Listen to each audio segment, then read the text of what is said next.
أعوذ بالله من الشيطان الرجيم بسم الله الرحمن الرحيم يا أيها الناس اعبدوا ربكم الذي خلقكم والذين من قبلكم لعلكم تتقون الذي جعل لكم الأرض فراشا والسماء بناء وأنزل من السماء ماء فأخرج به من الثمرات رزقا لكم فلا تجعلوا لله أندادا وأنتم تعلمون وإن كنتم في ريب مما نزلنا على عبدنا فأتوا بسورة من مثله وادعوا شهداءكم من دون الله إن كنتم صادقين فإن لم تفعلوا ولن تفعلوا فاتقوا النار التي وقودها الناس والحجارة أعدت للكافرين وبشر الذين آمنوا وعملوا الصالحات أن لهم جنات تجري من تحتها الأنهار كلما رزقوا منها من ثمرة رزقا قالوا هذا الذي رزقنا من قبل وأتوا به متشابها ولهم فيها أزواج مطهرة وهم فيها خالدون إن الله لا يستحيي أن يضرب مثلا ما بعوضة فما فوقها فأما الذين آمنوا فيعلمون أنه الحق من ربهم وأما الذين كفروا فيقولون ماذا أراد الله بهذا مثلا يضل به كثيرا ويهدي به كثيرا وما يضل به إلا الفاسقين الذين ينقضون عهد الله من بعد ميثاقه ويقطعون ما أمر الله به أن يوصل ويفسدون في الأرض أولئك هم الخاسرون كيف تكفرون بالله وكنتم أمواتا فأحياكم ثم يميتكم ثم يحييكم ثم إليه ترجعون هو الذي خلق لكم ما في الأرض جميعا ثم استوى إلى السماء فسواهن 7 سماوات وهو بكل شيء عليم صدق الله العظيم इंसानो इबादत कयो तव्हां पंहिंजे रब जी जंहिं पैदा कयो तव्हांखे ऐं जेकी तव्हां खां पहिरियों हुया मन न मन बचो तव्हां उहा ज़ात जंहिं बणायो तव्हांजे लाइ ज़मीन खे विछाणो ऐं आसमान खे छत ऐं नाज़िल फरमाई आसमान मां पाणी खे पोइ कढे इन जे ज़रिए सां मेवा तव्हांजे लाइ रिस्क बणाए करे पोइ न कयो तव्हां अलाह ताला जे लाइ शरीक हालांकि तव्हां ॼाणो था जेकॾहिं आहियो तव्हां शक में उन खां जो नाज़िल कयोसीं असां पंहिंजे बाने ते पोइ आणियो तव्हां का न का सूरत उन जहिड़ी ऐं सॼियो तव्हां पंहिंजे मददगारनि खे अलाह खां सवाइ जेकॾहिं तव्हां सचा आहियो पोइ जेकॾहिं न करे सघियो तव्हां ऐं हरगिज़ न करे सघंदो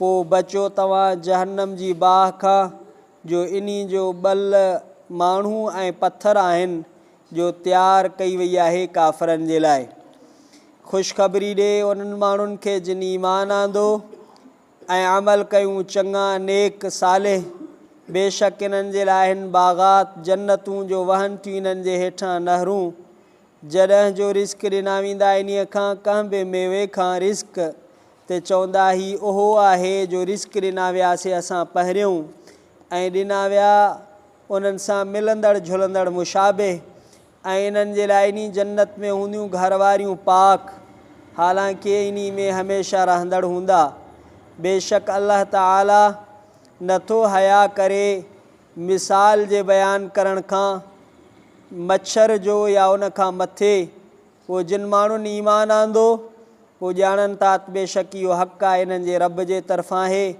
बाक़ी जिन कुफ़ुर कयो पोइ चवनि था कहिड़ो इरादो कयो आहे अलाह ताला हिन मिसाल सां, गुमराह करे थो इन जे ज़रिए सां घणनि खे ऐं हिदायत थो ॾिए इन जे ज़रिए सां घणनि खे, ऐं नथा गुमराह थियनि इन सां मगर फ़ासिक।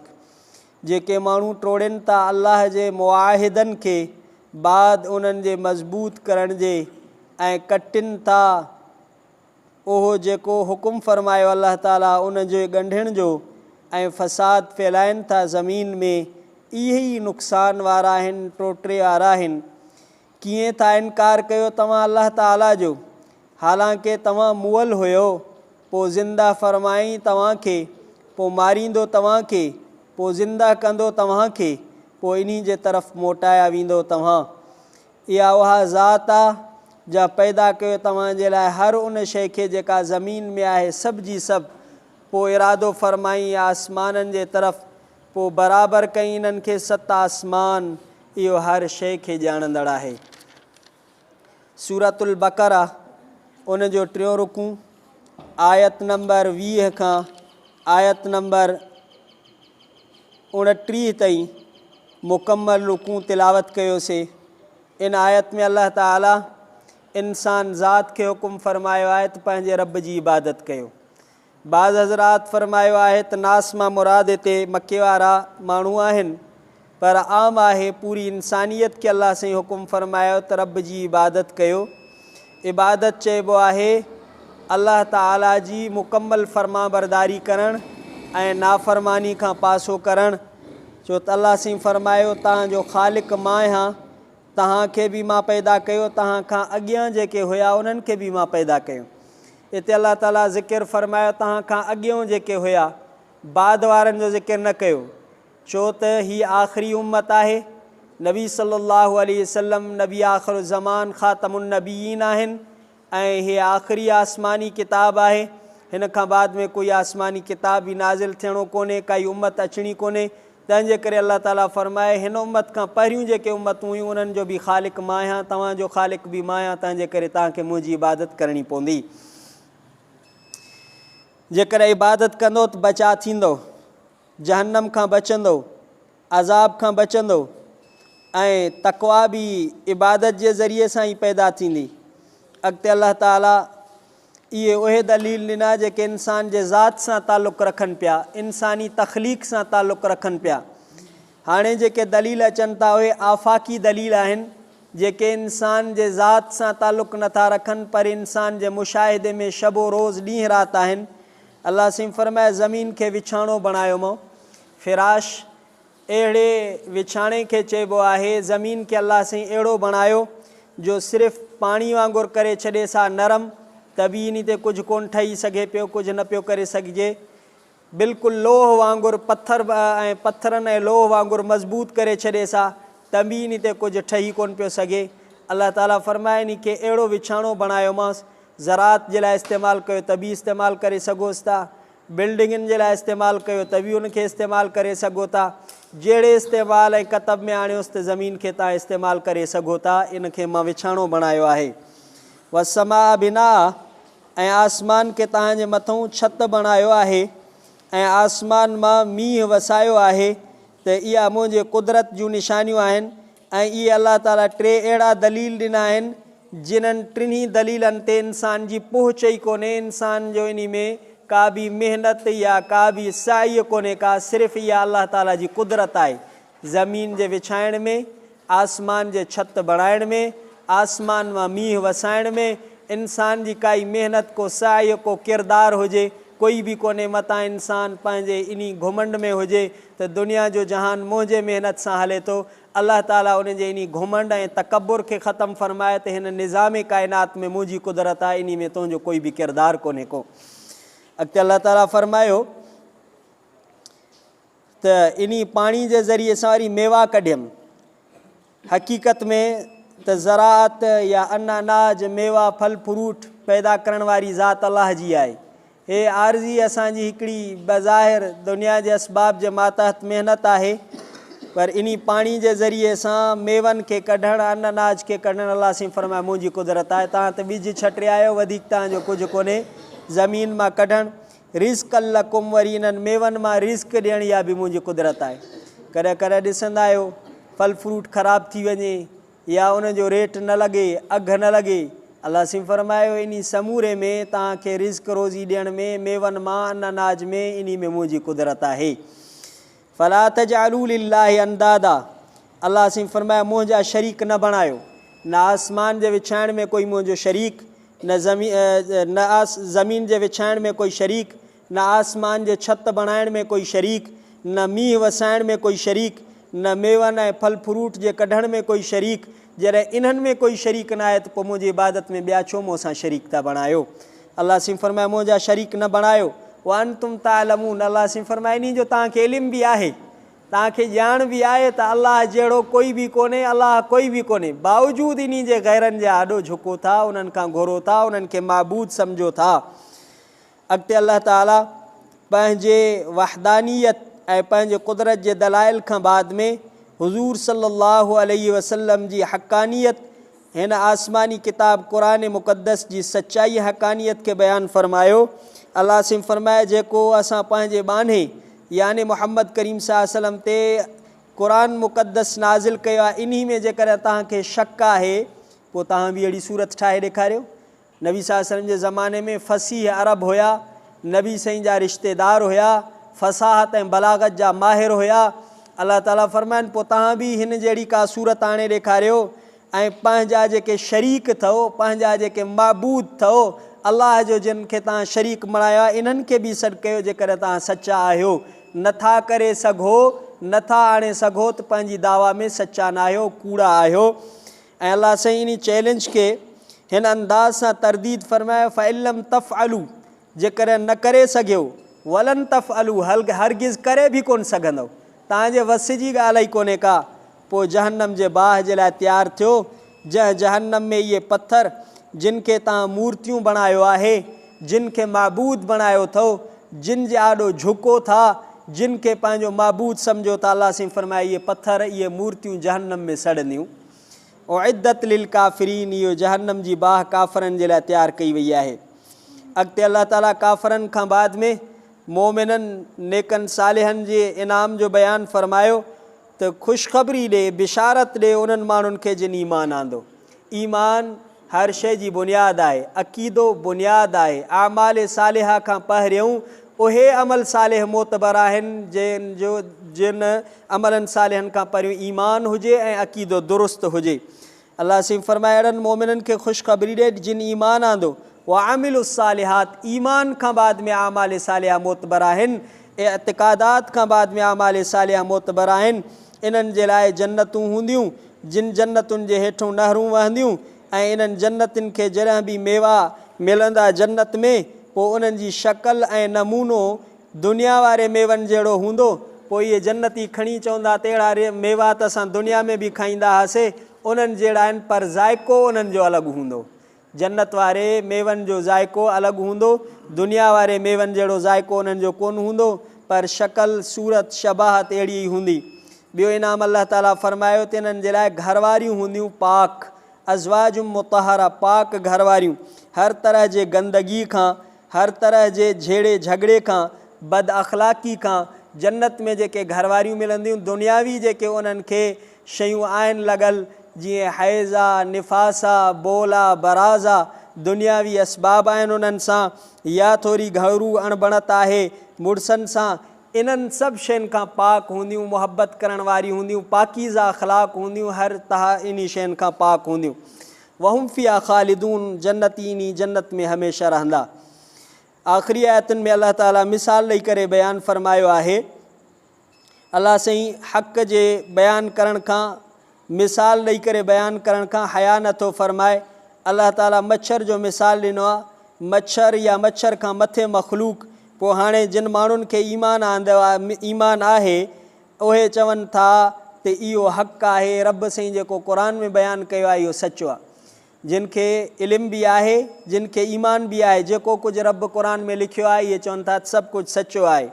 बाक़ी जेके काफ़र आहिनि, गुमराह आहिनि, फ़ासिक़ आहिनि, पोइ उहे अलाह ताला ते बि एतिराज़ था कनि त अलाह साईं इहो मख जो मिसाल छो ॾिनो, अलाह मच्छर जो मिसाल छो ॾिनो, अलाह साईं एॾी अज़ीम शान ज़ात आहे, अल्लाह साईं खे कहिड़ी ज़रूरत इहा मख ऐं मच्छर जे मिसाल बयानु करण जी। अलाह ताला फरमायो त पोइ इहे माण्हू ईअं अलाह ते बि एतिराज़ु करे था विझनि त अलाह जो एतिरनि अहिड़नि मिसालनि ॾियण जो छा मक़सदु आहे, छो अलाह ताला ईअं कयो आहे। अलाह साईं फरमायो युदिल्लु बिही कसीरा, हिन क़ुरान ऐं हिन अलाह जे मिसालनि ॾियण सां घणा माण्हू गुमराह था थी वञनि। हाणे इहे एतिराज़ु था करे वेहनि त साईं अलाह साईं छो, अलाह साईं ॾिनो ख़ालिक आहे, उनजी मर्ज़ी आहे, उन खां कोई पुछण वारो आहे छा। अलाह साईं फरमाए इन्हनि जे ज़रिए सां घणा माण्हू गुमराह था थी वञनि। वयहदी बिही कसीरा, ऐं इन जे ज़रिए सां घणा माण्हू हिदायत हासिलु कनि था। हिकु कलाम मुक़दस मोमिननि जे लाइ, मुतक़ीन जे लाइ, परहेज़गारनि जे लाइ, मञण वारनि जे लाइ हिदायत आहे।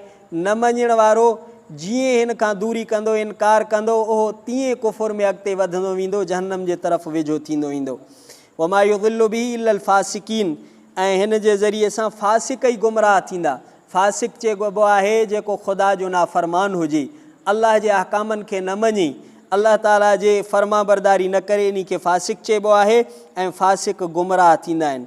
कहिड़ा, उन्हनि जूं अलाह ताला निशानियूं बयानु कयूं। आख़िरी आयत आहे अल्लज़ीन यनक़ुदून अहदल्लाह, जेके अलाह जे कयल मुआहिदनि खे टोड़े था छॾनि। आलम अरवाह में पूरी इंसानियत इक़रार कयो हो अलस्तु बिरब्बिकुम, अलाह साईं इक़रार वरितो हो पूरे आलम अरवाह में इंसानियत खां, मां तव्हांजो रब न आहियां। दुनिया में आया, कंहिंखे मबूद कयो, कंहिंखे पंहिंजो इबादत जे लाइक़ु बणायो, को कंहिंजो सजदो थो करे, को कंहिंखे थो मुश्किल कुशा सम्झे। अलाह फरमायो त मूंसां जेको मुआहिदो करे आयो आलम अरवाह में, तूं असांजो वाहिद वहदहू ला शरीक लहू रब आं, हिते दुनिया में अची उन मुआहिदे खे टोड़े छॾियो।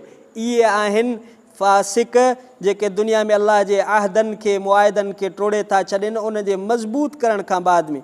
वयक़तऊन मा अमर अल्लाहु बिह, अलाह साईं जिन शयुनि जे इन्हनि खां ॻंढिण जो हुकुम कया उन्हनि खे टोड़नि था।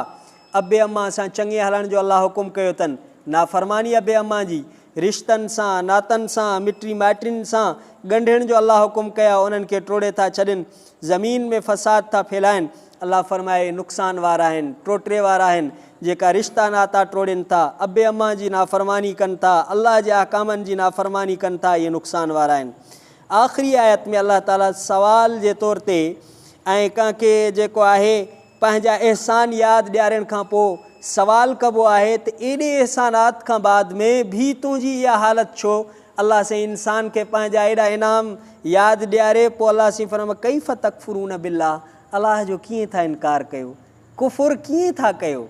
कुफ़ुर करण जो को सबबु हुजे, कोई सबबु कोन्हे को, कीअं त अलाह जो इनकार कयो। व कुंतुम अमवातन, पंहिंजी हालत ऐं कैफ़ियत ते त नज़र कयो, तव्हां त मुअल हुयो। अम्मा जे पेट में अचण खां पहिरियों ऐं नुतफ़े जी शक्ल इख़्तियार करण खां पहिरियों, इंसानी वजूद मिलण खां पहिरियों त असां कुझु बि कोन हुयासीं न।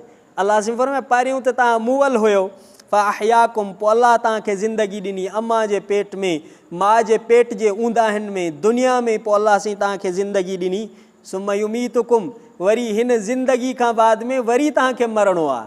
वरी अलाह साईं तयारु थो करे त मतां सम्झो त ज़िंदगी सभु कुझु आहे, आरज़ी आहे। सुम्मा युमीतुकुम, पोइ अलाह साईं तव्हांखे वरी मारींदो। मारण खां पोइ मतां वरी सम्झो त हाणे मिटी थी वेंदासीं, हिसाब किताब छा जो आहे, ख़तमु थी वियासीं। अलाह फरमाए सुम्मा अहयाकुम, वरी ज़िंदा कंदोमांव, हिसाब किताब वठंदोमांव दुनियावी ज़िंदगी जो। सुम्मा इलैहि तुरजाऊन, वरी पोइ इन जे तरफ़ मोटाया वेंदो। इते अलाह ताला न हुजण खां इंसान जो वजूद मिलियो, वरी ज़िंदगी मिलियसि, वरी ख़तमु थी वियो, वरी ज़िंदा थींदो क़यामत जे ॾींहुं। बाक़ी हिते आलम बरज़ख, क़बर वारी ज़िंदगी जो अलाह ताला ज़िक्र न कयो आहे, छो त हक़ीक़ी ज़िंदगी माना दुनिया में आरज़ी ज़िंदगी मिली, वरी हक़ीक़ी ज़िंदगी आख़िरत जी ज़िंदगी हूंदी। ऐं इहा जेका आहे क़बर वारी ज़िंदगी, इहा हक़ीक़ी ज़िंदगी न आहे, इहो ॼण त गुज़रगाह आख़िरत ताईं पहुचण जे लाइ चंद ॾींहंनि जी हिते माण्हू खे आराम गाह आहे। पोइ इन खां बाद में इंसान खे उथिणो पवंदो, हिसाब किताब ॾियणो पवंदो। आख़िरी आयत में अलाह साईं फरमाए अलाह उहा ज़ात अथव जंहिं ज़मीन जे हर शइ खे पैदा कयो। ख़लक़ लकुम मा फ़िल अर्ज़ि जमीआ, ज़मीन जे हर शइ खे तव्हां जे लाइ पैदा कई। कहिड़ी बि शइ तव्हां ॻणियो मेवा हुजनि, फल हुजनि, फ्रूट हुजनि, अनाज हुजनि, जानवर हुजनि, गोश्त हुजनि, खीर हुजनि, जेका बि ज़मीन में अल्लाह तख़लीक़ कई आहे तव्हांजे लाइ, सॼी ज़मीन जी सभु शइ जी ख़िदमत तव्हांजे लाइ। इन ज़मीन जे तख़लीक़ खां बाद में अल्लाह ताला फ़रमायो, अल्लाह से इरादो फ़रमायो आसमाननि जे तरफ़, पोइ इन्हनि खे बराबरि कई, सत आसमान अहिड़ा बराबरि कई जो अल्लाह से फ़रमाए नज़र खणी ॾिसो, वरी नज़र खणी ॾिसो, को तव्हांखे आसमान में वार जे बराबरि बि को नज़र अचे थो झीर, या उन में को लीक का नज़र अचे थी, को नक्स नज़र अचे थो। फसव्वाहुन्न सबअ समावात, अल्लाह इन्हनि खे सत आसमान बणायो। वहुव बिकुल्लि शैइन अलीम, हर शइ अल्लाह जे इल्म में आहे। अल्लाह ताला अलीम आहे, अल्लाह ख़बीर आहे। अल्लाह असांजे ॿुधण खे ॿुधाइण खे मक़बूल मंज़ूर फ़रमाए। दुनिया में अल्लाह ताला हिन किताब मुक़द्दस खे असांजे हिदायत ऐं आख़िरत में नजात जो ज़रियो बणाए। रब्बना आतिना फ़िद दुनिया हसनतन व फ़िल आख़िरति हसनतन व क़िना अज़ाबन्नार। रब्बना तक़ब्बल मिन्ना इन्नका अंतस समीउल अलीम व तुब अलैना इन्नका अंतत तव्वाबुर रहीम। सल्लल्लाहु तआला अला खैरि खल्क़ि मुहम्मद सल्लल्लाहु अलैहि वसल्लम व अला आलिहि व अस्हाबिहि अज़वाजिहि व ज़ुर्रिय्यतिहि अहल बैति अजमईन बिरहमतिका या अरहमर राहिमीन। ला इलाहा इल्लल्लाह मुहम्मदुर रसूलुल्लाह।